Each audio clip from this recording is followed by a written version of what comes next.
not to cover this. All right. Segment 4, the theory, of which you have more in this book than I'd expected. Righteous indignation. A lot gets explained here. Marx and Hegel had paved the way for the progressives, who in turn had paved the way for the Frankfurt School, who had then attacked the American way of life by pushing cultural Marxism through critical theory. There's a lot going on there. Very briefly, what's the Frankfurt School, and why should anyone watching this interview care? Okay, first of all, anyone that reads this book is going to laugh, and they're going to cry, and they're going to get Andrew in all of his zany different multiple layers. But there's one chapter that is like putting the medicine in the sherbet in order to get your kid to take it, in order to get rid of his fever. And to me, my one discovery, my one great epiphany, my one aha moment that I said, I got it. I see what exactly happened with in this country. The Frankfurt School were emigres from Germany, Austria. Well, Germany. Mm-hmm. It was the equivalent of this, the Hoover Institution. What the Hoover Institution is to Stanford University. The Frankfurt School was a think tank at the University of Frankfurt, and they were social scientists like Herbert Marcuse, Antonio Gramsci, Horkheimer, Adorno. These were all a bunch of guys in the middle of World War II who had suffered in Europe, 2 world wars in a row, and they had been fighting.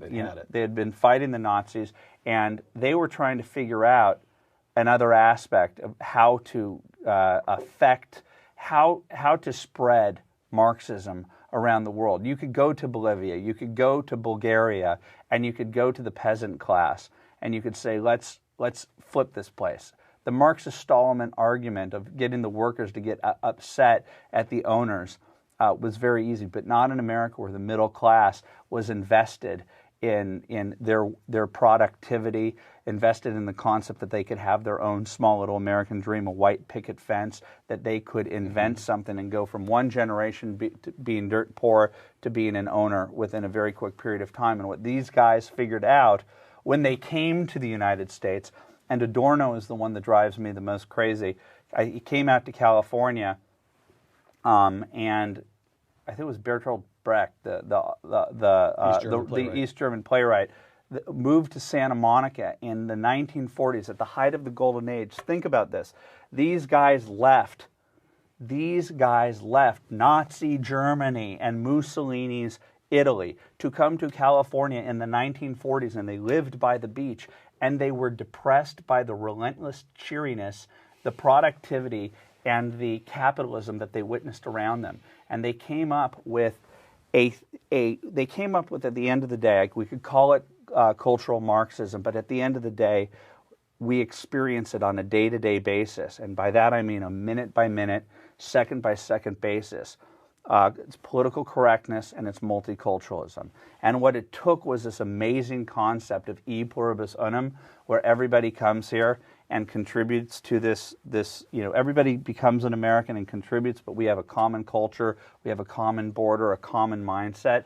What they did was take the haves versus have-nots friction and translated it into oppressor versus the oppressed.